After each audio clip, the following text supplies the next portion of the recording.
গো আপনার বন্ধু তো আছে আখেরি জামানার নবী, আল্লাহ গো আমার একটা বন্ধুর প্রয়োজন আছে, আমি তাকে সাথে করে জান্নাতে নিয়ে যাব। জোরে বলেন সুবহানাল্লাহ। আল্লাহ পাক আল্লাহ তাআলা বলছে, এ মুসা কালিমুল্লাহ, তবে শুনে রেখে দাও ওগো মুসা কালিমুল্লাহ, তোমার বন্ধু হবে একজন কসাই। কে কসাই? কসাই কি করে?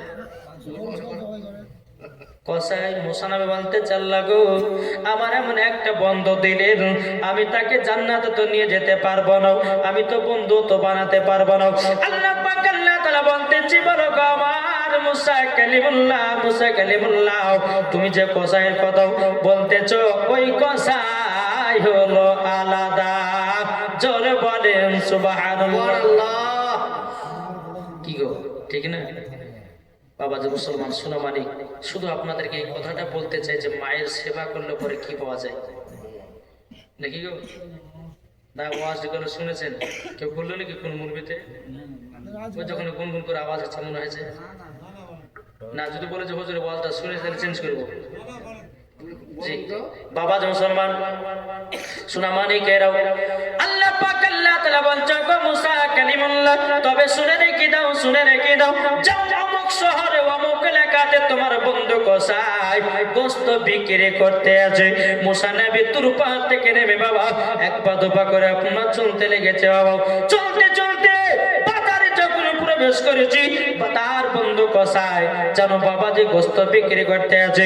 এদিকে বাবা মুসা কালিমুল্লাহ বলছে, এ কসাই, কসাই তুমি তো কসাই? বলে হ্যাঁ। এ কসাই তোমার বাড়ির আমি একজন মেহমান এসেছি। কসাই এত আনন্দ, এত বাবা যে খুশি হয়ে গেছে। আপনার কসাই বলছে, বলো গো আপনি আমার বাড়িতে মেহমান এসেছেন, কেননা আমার নবী মুস্তাফা বলেছেন যার বাড়িতে একটা মেহমান যাবে বাবা যে মুসলমান একটা নয় দুটো নয় ৭৭টা মেহমানের খাবারের বরকত আল্লাহ পাক বাড়ায়া দেবে। জোরে বলেন না সুবহানাল্লাহ। বাবা যে মুসলমান ভাইরা, এ সূরা মানিকেরা, বাবা যে আমরা বহুত এলাকাতে যাই রে বাবা, কোন সময়তে কলকাতায়, কোন সময়তে হাওড়ায়, কোন সময়তে দিনাজপুরে, কোন সময়তে রায়গঞ্জে, কোন সময়তে আপনার মালদায়, কোন সময়তে কালিয়াচক, কোন সময়তে আসামে, কোন সময়তে আপনার ত্রিপুরাতে, বাবা বহুত এলাকাতে আপনার ঘুরে বেড়াতেছে। বাবা যে প্রত্যেকটা এলাকায় এলাকায় মানুষদের সম্মান আলাদা আলাদা না? জি কিছু কিছু জায়গাতে কি বক্তার কোনো সম্মান নাই। জি বক্তা কি খাইলো কি খাইলো না, বক্তা কত থেকে আসলো খাইছিল না। বাবা যে মুসলমান একটা কথা বলে জালসা দিচ্ছেন, ভালো কথা, বক্তাকে নিয়ে এসে যদি বাবা যে কষ্ট দেন কিন্তু জালসা বেকার হয়ে গেল। কেননা আমরা বহুত দূর দূর যাই মুসাফির হয়ে বেরাদুল ইসলাম, আর এই মুসাফিরের দোয়া যদি আল্লাহ পাক আল্লাহ তাআলার কাছে দোয়া করে দেয়, তা আল্লাহ বলছে মুসাফিরের দোয়া কারেন্টের মতো কবুল করবে। জোর হবে না? জি বাবা যে আল্লাহ নবী সাল্লাল্লাহু আলাইহি সাল্লাম বলছে মেহমান যখন আসবে মেহমানের তাবেদারি করো, সম্মান করো, আর তাবেদারি সম্মান যখন তুমি করবে তোমার বাড়িতে আল্লাহ বরকত দিবে। জোরে বলে সুবহানাল্লাহ। নাকি বলছেন? বেরাদুল ইসলাম মুআদ্দাস সামানি কিরাম, মুসা কালিমুল্লাহ, বাবা যে মুসলমান কসাইটাকে বলতেছে, এ কসাই তাইলে চলো তোমার বাড়িতে যাই। কসাই বাবা কি করেছেন? বেরাদুল ইসলাম কিছু কলিজা নিয়েছে। কি নিয়েছে? কলিজা। কলিজা নেওয়ার পরে বাবা টুকটুক টুকটুক করে চলতে লেগেছে। চলতে চলতে বাবাজি কসাই যখন মুসা কালিমুল্লাহকে বাড়িতে যখন বাবা নিয়ে গেলেন, মুসা নবীকে একটা ঘরের ভিতরে সুন্দর একটা বিছানা দিলেন। বলছে হুজুর আপনি এই বিছানাতে আরাম করুন, আমি একটা কাজ করব, সেটা হলো জান্নাতের রাস্তা। মুসা নবী বলতেছে, বলো কসাই, কসাই জান্নাতের রাস্তা মানে? তখন বলছে বলো হুজুর জান্নাতের রাস্তা মানে আমার আম্মা জানের সেবা করব, তারপরে আপনার খিদমত করব। জোরে বলেন সুবহানাল্লাহ। কিন্তু কসাই জানে না এটা মুসা নবী। কসাই জানে না যে এটা মুসা নবী। এই কসা ভাবছে যে আমার বাড়ি মেহমান এসছেন, তার সম্মান করব, কিন্তু কসাই জানে যে এটা আল্লাহর নবী মুসা কালিমুল্লাহ, এটা কিন্তু কসাই জানে না। বেরাদুল ইসলাম মুআদ্দাস সামানিকেরাও, এ সোনা মানিকেরাও, যখন মুসা নবীকে ঘরের ভিতরে বাবা যখন আরাম করার জন্য বসতে দিয়েছে রে বাবা, এদিকে আপনার টুক টুক টুক টুক করে কসাই যায় মায়ের কাছে। মা জননী বিছানায় পেশাব করে রেখেছি, মা জননী বিছানায় পায়খানা করে দিয়েছি। কসাই বলছো গো মা জননী, মা আপনাকে আমি একটু গোসল করাইয়া দেব, আপনার বিছান গেলে আমি চেঞ্জ করে দেব। ও গো মা জননী, আপনার বিছানটা আমি পরিষ্কার করাই দেব।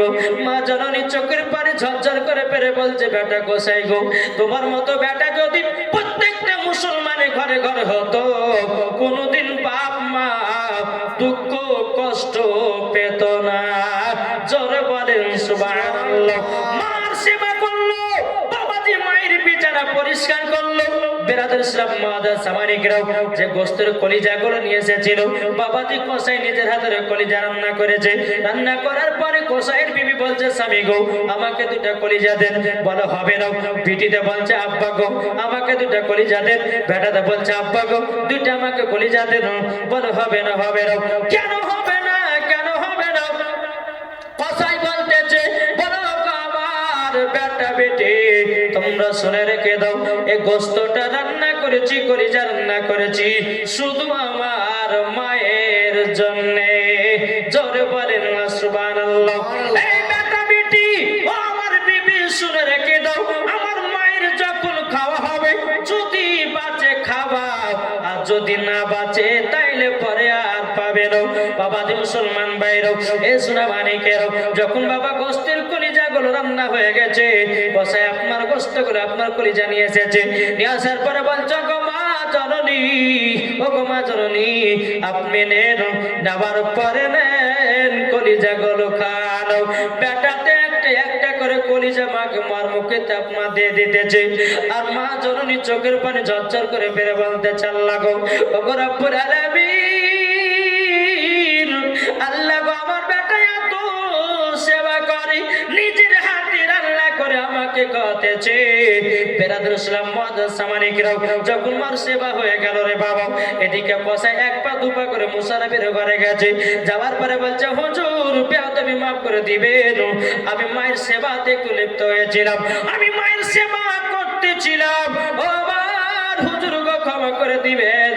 হুজুর গো এবার আপনার সেবা করব এবং আপনার তাবেদারি করব। বেরাদুল ইসলাম মুআদ্দাস সামানিকেরাও, মুসা নবী বলতেছে, বলো গো কসাই, তবে শুনে রেখে দাও, শুনে রেখে দাও, তুমি যে তোমার মায়ের সেবা করো, আচ্ছা বলো না তোমার মা জননী তোমার জন্য কি দোয়া করে? কসাই বলছে, বলো হুজুর গো আমার মায়ের যখন আমি সেবা করি, আমার মা জননী আমার জন্য দুটা দোয়া করে। দুটো দোয়া করে।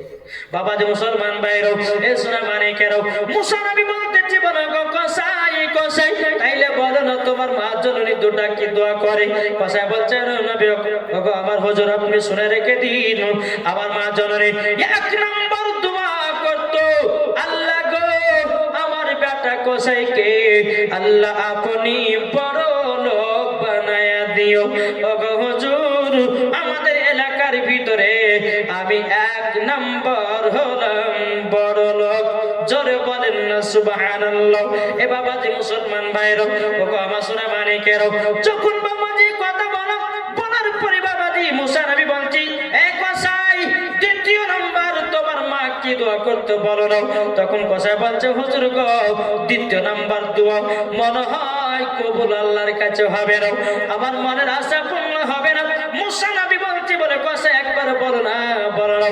কসাই তখন বলছে, হুজুর আমার মা জন্য দ্বিতীয় নাম্বার দোয়াটা করতো, আল্লাহর কাছে বলতো, আল্লাহ আল্লাহ আমার কসাই বেটাকে মুসা নবীর সঙ্গে জান্নাত বানায়া দিও, বন্ধুও বানায়া দিও।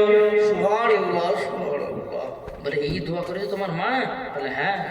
বলে এই দোয়া করেছে। বলে বাবাজি মুসলমান ভাইরাও, এ সোনা মানিকেরাও, মুসা কালিমুল্লাহ বলছে, বলে কসাই, এ কসাই তুমি কি আমাকে চিনতে চিনতে পারো না, চিনতে কি পারো না? তখন কসাই বলতেছে, বলে কে আপনি, নামটা একটু বলুন। মুসা নবী বলছে, গো কসাই, তোমার মায়ের দোয়াতে তুমি আমার বন্ধু হয়েছো এবং আমার সাথে তুমি জান্নাতে যাবা। জোরে বলেন সুবহানাল্লাহ। কসাই বলতেছে, কে আপনি, বলুন না, বলুন না। বলে আমার নাম হলো মুসা কালিমুল্লাহ। জোরে বলেন সুবহানাল্লাহ। যখন বাবাজি কথা বলো, কসাই এত আনন্দ, এত আনন্দ, এত আনন্দ, বলে আল্লাহ গো,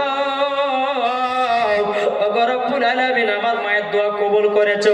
ওগো রব্বুল আলামিন, আমি মুসা নবীর বন্ধু হয়েছি এবং কি আমি জান্নাতীও হয়ে গেছি। জোরে বলেন সুবহানাল্লাহ। তাইলে বাবাজি, এই কসাই বাবাজি জান্নাতি হলো কার দোয়াতে? মায়ের দোয়াতে। ঠিক না? মায়ের দোয়াতে বাবা জান্নাতি হলো, মায়ের দোয়াতে জান্নাতি হলো। তাই যুবকেরা আপনাদেরকে বলতে চাই, মা বাবাকে কেউ দুঃখ কষ্ট দিবেন না, মা বাবাকে কেউ আপনারা মারধর করবেন না, মা বাবাকে একটু খেতে দিবেন বাবা, আল্লাহ খুশি হয়ে যাবে। জোরে বলেন সুবহানাল্লাহ। বাবাজি মুসলমান ভাইরা, কই বলতেছে, মায়ের দিলেতে ব্যথা কখনো দিও না, কখনো দিও না, মায়ের দিলেতে ব্যথা কখনো দিও না, কখনো দিও না। ছেলে যদি কোথায় যায় মায়ের মনে শান্তি নাই, ছেলে যদি কোথায় যায় মায়ের মনে শান্তি নাই। মা জননী, মা জননী দোয়া করলে দোয়া কবুল হয়ে যায়। মায়ের দিলেতে ব্যথা কখনো দিও না, কখনো দিও না। ঠিক কিনা? মা বাবা দুঃখ পেলে নামাজ রোজা বেকার হবে, মা বাবা কষ্ট পেলে নামাজ রোজা বেকার হবে। মায়ের সেবা করো তোমরা, মায়ের সেবা করো তোমরা, জান্নাত পেয়ে যাবে। মায়ের দিলেতে ব্যথা কখনো দিও না, কখনো দিও না। যেরকম সুবহানাল্লাহ। বলুন না, মাকে কে কে মোহাব্বত করবে? একটু হাত তুলে বলেন। আমাদের নাই দিলে চলে আসবে। কি গো? যাদের নাই মা, শুনেন, যাদের মা নাই, প্রত্যেক জুম্মার সমাধি নামাজ পড়ার পরে মায়ের কবর জিয়ারত করবেন। এই বাবাজি মায়ের কবরের পাশে গিয়ে যদি 3 বার ইখলাস সূরা পড়তে পারেন, একটা খতমের সব আল্লাহ দান করবে, আর একটা খতমের সব যখন আল্লাহ দান করবে, আল্লাহ পাক আল্লাহ তাআলা বলছেন, আমি তার মায়ের কবরের আযাবকে বন্ধ করে দেব। জোরে বলেন সুবহানাল্লাহ। যাদের মা যে ভালো সেবা করবেন, যাদের মা নাই বাবা আপনার কবরে যাবেন। বিরাদর ইসলাম মুআদ্দাস সামানিকরাম, যারা মায়েদের জন্য আপনার মহব্বত করে, যারা মা বাবার সেবা করে, আল্লাহ পাক আল্লাহ তাআলা বলতেছে, তারে বাবাজি জান্নাতে জান্নাতি। জোরে বলেন সুবহানাল্লাহ। তাহলে জান্নাত পেতে গেলে 1 নম্বর হলো, 1 নম্বর বাপ মার সেবা করা। আমি বললাম না, 3টা জিনিস যদি মেনে চলতে পারেন ইনশাআল্লাহ মরার পরে জান্নাতি। তাহলে একটা হলো বাবাজি বাপ মা